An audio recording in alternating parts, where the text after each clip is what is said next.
السلام علیکم۔ اب تک کی خبروں کے ساتھ میں ہوں وقار حیدر۔ سب سے پہلے اہم خبروں پر ایک نظر۔ چینی طرز کی جدیدیت پر شی جن پنگ کے بیانات کے اقتباسات کا ہسپانوی ورژن شائع۔ چین کی صارفی مارکیٹ میں تیزی۔ امریکہ بھر میں ٹرمپ انتظامیہ کی غلط پالیسیوں کے خلاف بڑے پیمانے پر مظاہرے۔ اور اب خبریں تفصیل کے ساتھ۔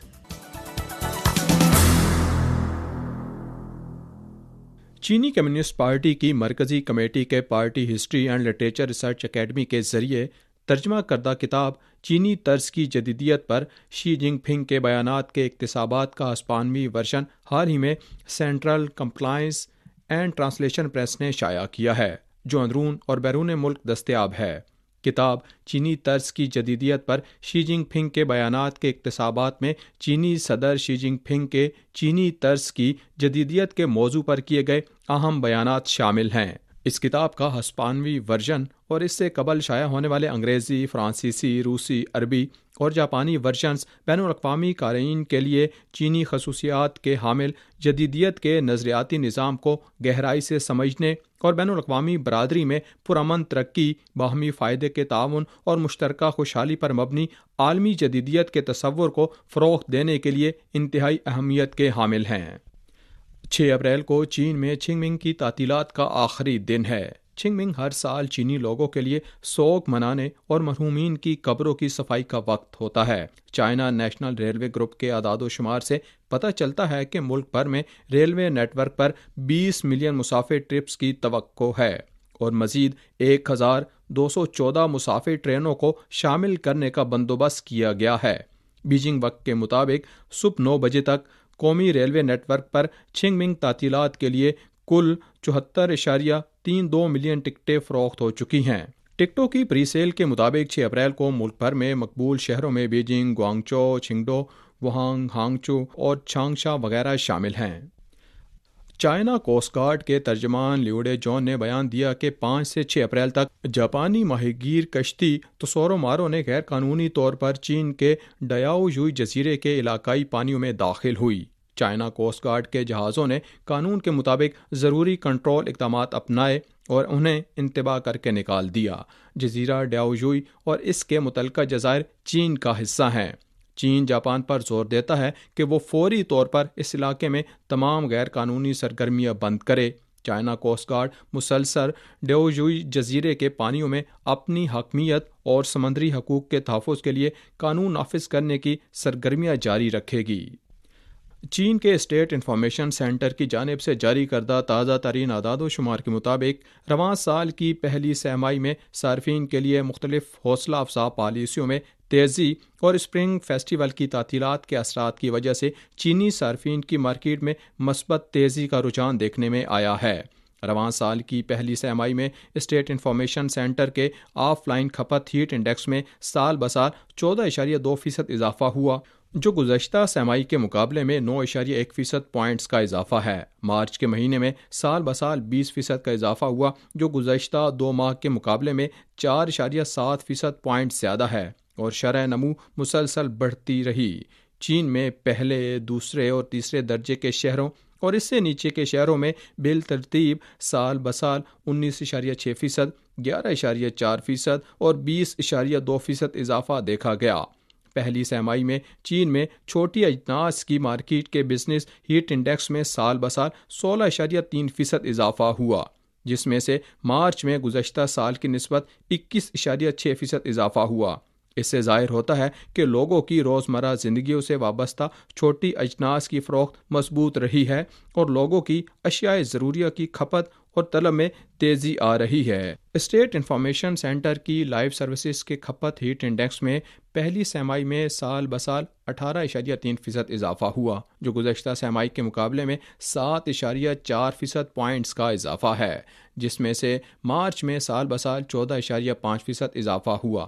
صنعتوں کے لحاظ سے تفریحی صنعت اور کیٹرنگ انڈسٹری میں سال بسال بالترتیب 67.6% اور 14.5% اضافہ دیکھا گیا ہے۔ 6 اپریل کو China federation of logistic and purchasing کی جانب سے جاری کردہ اعداد و شمار کے مطابق مارچ میں عالمی مینوفیکچرنگ پرچیزنگ مینیجرز انڈیکس 49.6% رہا، جو فروری کے مقابلے میں 0.4% پوائنٹس کم تھا اور عالمی معاشی ترقی سست روی کا شکار رہی۔ علاقوں کے لحاظ سے دیکھا جائے تو امریکہ میں مینوفیکچرنگ پرچیزنگ مینیجرز انڈیکس 48.9% تھا، جو فروری کے مقابلے میں 1.3% پوائنٹس کم تھا، جو عالمی مینوفیکچرنگ پرچیزنگ مینیجرز انڈیکس میں مزید گراوٹ کا باعث بنا۔ اگرچہ یورپی مینوفیکچرنگ پرچیزنگ مینیجر انڈیکس اب بھی 50% سے نیچے ہے، لیکن اس میں فروری کے مقابلے میں اضافہ دیکھا گیا ہے۔ افریقہ کا مینوفیکچرنگ پرچیزنگ مینیجر انڈیکس 50.8% تک بڑھا ہے اور مینوفیکچرنگ سیکٹر کی بحالی میں بہتری آئی ہے۔ ایشیا کا مینوفیکچرنگ پرچیزنگ مینیجر انڈیکس 51.3% رہا، جو مسلسل 2 ماہ سے 51% سے زیادہ رہا۔ ان میں سے چین کی مینوفیکچرنگ انڈسٹری مسلسل 2 ماہ سے ترقی کر رہی ہے اور 50% سے زیادہ کی توسیع کی حد میں چل رہی ہے۔ چین کی مینوفیکچرنگ صنعت کی مسلسل بہتری نے ایشیا کی مینوفیکچرنگ صنعت کی مستحکم ترقی کے لیے اہم مدد فراہم کی ہے۔ مقامی وقت کے مطابق 5 اپریل کو ٹرمپ انتظامیہ اور ایلون مسک کی سربراہی میں محکمہ کارکردگی کی پالیسیوں کے خلاف امریکہ بھر میں 1000 سے زائد مظاہرے کیے گئے۔